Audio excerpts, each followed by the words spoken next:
വിശുദ്ധ മർക്കോസ് എഴുതിയ സുവിശേഷം അധ്യായം 11. ജെറുസലേമിലേക്ക് രാജകീയ പ്രവേശനം. അവർ ജെറുസലേമിനെ സമീപിക്കുകയായിരുന്നു.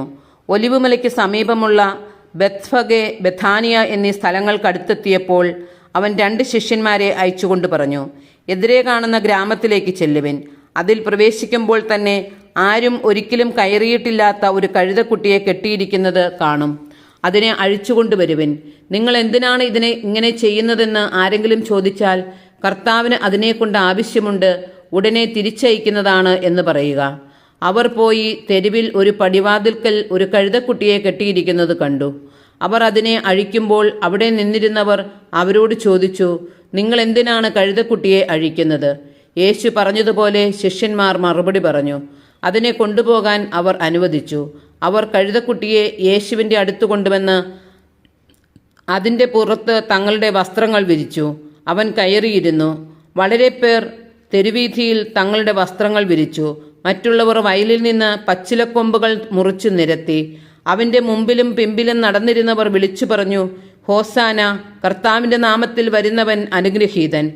നമ്മുടെ പിതാവായ ദാവീദിൻ്റെ സമാഗതമാകുന്ന രാജ്യം അനുഗ്രഹീതം. ഉന്നതങ്ങളിൽ ഹോസാന. അവൻ ജെറുസലേമിൽ പ്രവേശിച്ച് ദേവാലയത്തിനുള്ളിലേക്ക് പോയി.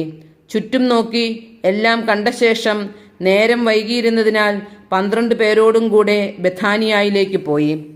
അത്തിവൃക്ഷത്തെ ശപിക്കുന്നു. അടുത്ത ദിവസം അവർ ബെഥാനിയായിൽ നിന്ന് വരുമ്പോൾ അവന് വിശക്കുന്നുണ്ടായിരുന്നു.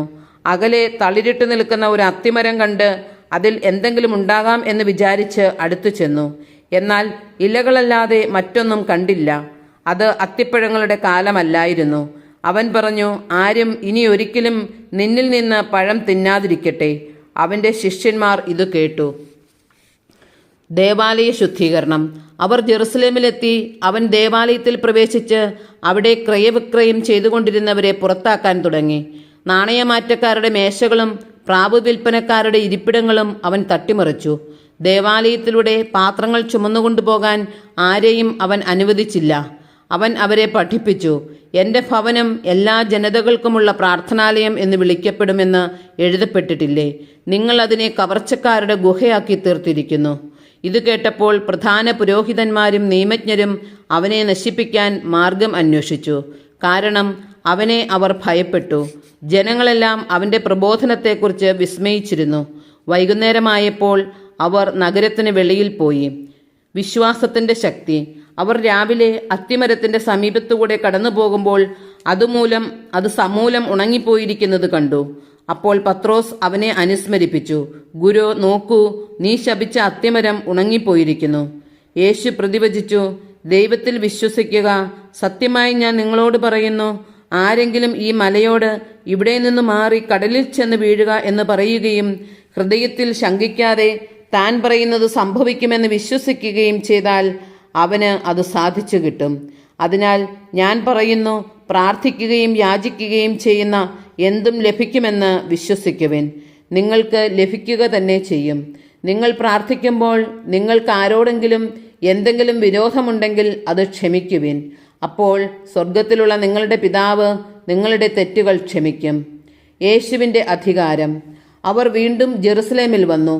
അവൻ ദേവാലയത്തിലൂടെ നടക്കുമ്പോൾ പ്രധാന പുരോഹിതന്മാരും നിയമജ്ഞരും ജനപ്രമാണികളും അവൻ്റെ അടുത്തെത്തി. അവർ അവരോട് ചോദിച്ചു, എന്തധികാരത്താലാണ് നീ ഇവയൊക്കെ ചെയ്യുന്നത്? ഇവ പ്രവർത്തിക്കുന്നതിന് ആരാണ് നിനക്ക് അധികാരം നൽകിയത്? യേശു പറഞ്ഞു, ഞാൻ നിങ്ങളോട് ഒരു കാര്യം ചോദിക്കാം, എന്നോട് ഉത്തരം പറയുവിൻ. എന്തധികാരത്താലാണ് ഞാനിവ ചെയ്യുന്നതെന്ന് അപ്പോൾ പറയാം. യോഹന്നാന്റെ ജ്ഞാനസ്നാനം സ്വർഗത്തിൽ നിന്നോ മനുഷ്യരിൽ നിന്നോ? ഉത്തരം പറയുവിൻ. അവർ പരസ്പരം ആലോചിച്ചു. സ്വർഗത്തിൽ നിന്ന് എന്ന് പറഞ്ഞാൽ പിന്നെ എന്തുകൊണ്ട് നിങ്ങൾ അവനെ വിശ്വസിച്ചില്ല എന്ന് അവൻ ചോദിക്കും. മനുഷ്യരിൽ നിന്ന് എന്ന് പറയാൻ അവർക്ക് ജനങ്ങളെ ഭയമായിരുന്നു. കാരണം യോഹന്നാൻ യഥാർത്ഥത്തിൽ ഒരു പ്രവാചകനാണെന്ന് എല്ലാവരും കരുതിയിരുന്നു. അതിനാൽ അവർ യേശുവിനോട് പറഞ്ഞു, ഞങ്ങൾക്ക് അറിഞ്ഞുകൂടാ. അപ്പോൾ യേശു പറഞ്ഞു, എന്തധികാരത്താലാണ് ഞാനിവ ചെയ്യുന്നതെന്ന് ഞാനും നിങ്ങളോട് പറയുന്നില്ല.